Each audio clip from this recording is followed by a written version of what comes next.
Hello guys, what is up? It is Matthew here on the Making the Music channel, and today we'll be unboxing the AKG P220.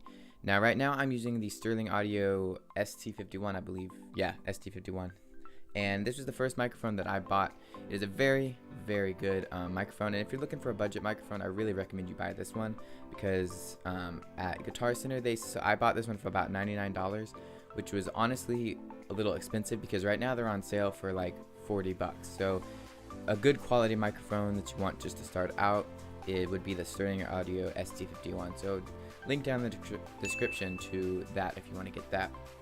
But now we're going to unbox the AKG P220. It is a bigger diaphragm, as a little bigger one than this, so it's a little heavier also, but it's got a little more settings to it, and it just gives a little crisper vocals and guitar acoustic sound, and just a little higher quality. Now I bought this P220 for I believe $160 at Guitar Center, and that was not including like an audio interface or a cable or stand or anything like that. It does come with a shock mount though, so that's a really nice thing about that.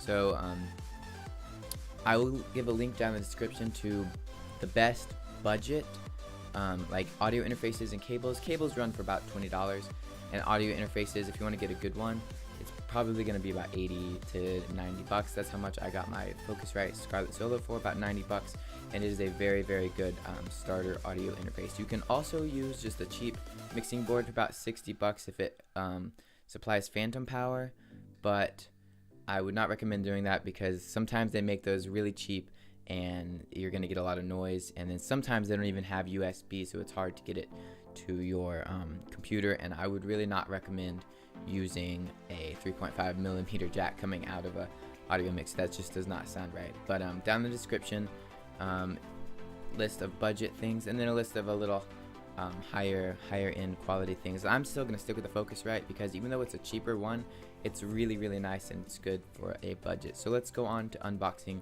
the AKG P220. Alright, so here is the box for the AKG P220. It comes in this really nice traveling case right here. It's super strong, and there's lots of foam on the inside. It just has a little lock here that you just open up and you get to your microphone. So spin it around here so that you can see it.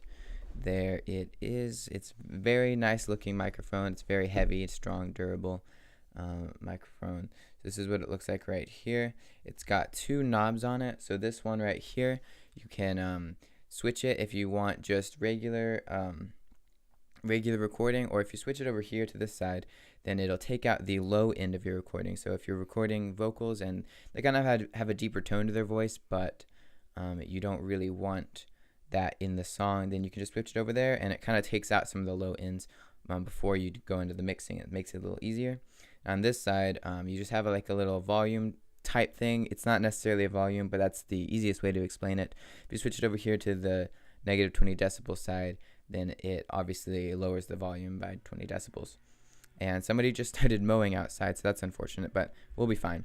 So this is the microphone itself. I'll hook it up here in a second and run a couple tests, but we're going to set that back down in there for now. Next is the shock mount, and shock mount is really nice. I'm so glad that it comes with it because I probably would not have actually bought the shock mount if it didn't come with it, because I'm kind of a cheapo when it comes to things like this. Now the shock mount comes with a little adapter. Don't freak out when it doesn't fit your mic stand. So the US and the EU kind of have different, they just have different sizes for their mic stands and stuff. So the smaller one is what they'll use over in European countries usually. So you can just unscrew that and take that out, set it somewhere, and then this will fit your mic stand. And then it's a very strong mic stand, or shock mount I guess. Very strong, very durable, and it even comes with a few extra bands in case they break, which I've never actually had one break on me on any form of mic stand or shock mount, so I don't think that's a very common thing to do.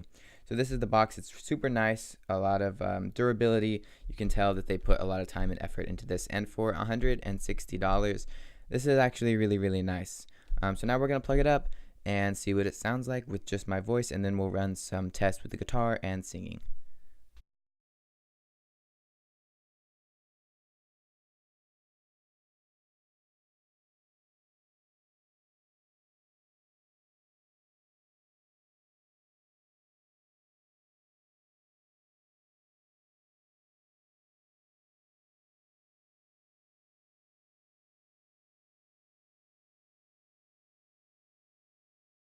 All right, we have got it all hooked up and it looks really, really nice. I love the way that this just looks, and the shock mount and everything. It just looks really, really nice. So we're going to play around with a couple of those settings here on it just to show you what they do and what they sound like.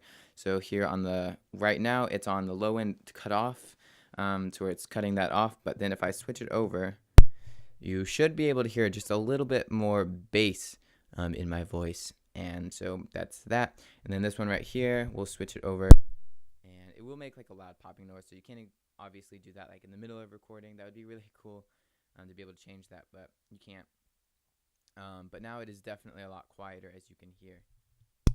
And so we'll switch that back. All right, so now we're going to run a couple tests with vocals and guitar, and then vocals and guitar at the same time. And then that'll about wrap up the video. So let's run those tests, and you can kind of see what they sound like if you're in the market to buy it. And like I've mentioned before, everything is in the description, so just click those links and it'll take you straight to the Amazon and Guitar Center. I'll leave an Amazon section and a Guitar Center because some people like to go in and talk. I personally like to go in and talk to the people that work there because they usually know more than me, and I usually end up learning things when I go into Guitar Center. But if you just want to order it and bring it here, if you don't really want to learn anything, or you already know everything and you just want the microphone, then you can just click the Amazon link and it'll be sent to your house. Easy as that. So let's go on to run these tests.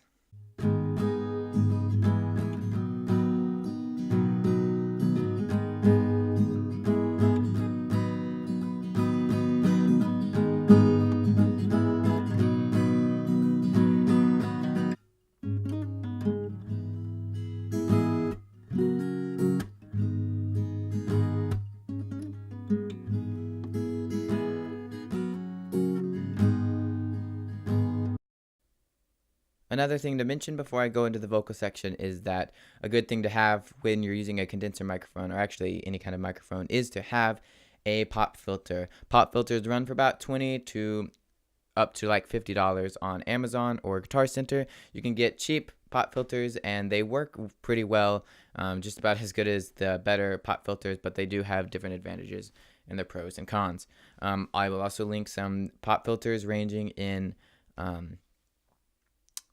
prices down in the description, and then I'll also run some tests with and without a pop filter just to show you what exactly it does. Like, so a pop filter, if you don't know what it is, a pop filter, it takes out the pops basically. So if I talk into it right now, you hear how loud those pops are, and when you're singing or talking, then every time you say a T, a K, or P, then or sometimes if you make an S sound, you'll come out with a whistle or something.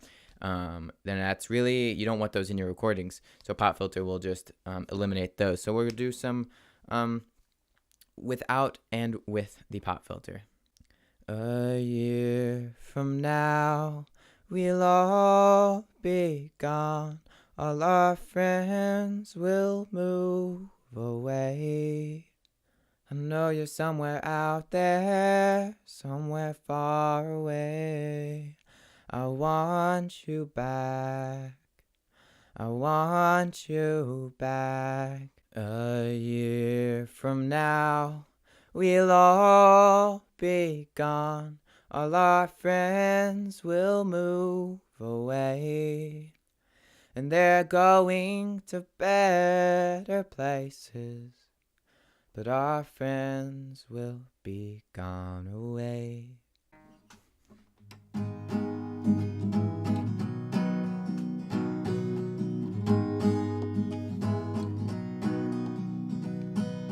Sweet Adeline, apple of my eye.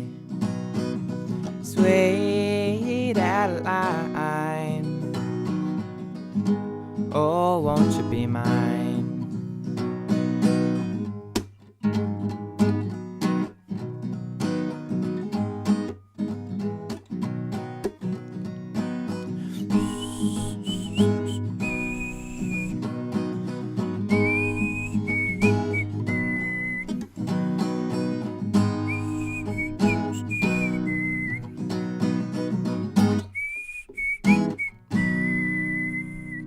Alright, I think that'll just about wrap up this video. Thank you guys so much for watching, and in conclusion, this mic is a great mic to buy on a budget. It's still not the least expensive, because that, I think, in my personal opinion, would be the Sterling ST51. But if you're looking for a little higher end or an upgrade, and sometimes it's just nice to have two microphones if you want to do some form of stereo work with a piano or a guitar, then I definitely recommend this one right here. So thank you guys for watching very much. Again, like I've said multiple times in this video, everything that you can see or hear about, or that you could possibly need in starting out a studio or recording career or something like that, there will be links in the description for all of it. Thank you guys so much for watching, and I'll see you guys in the next video.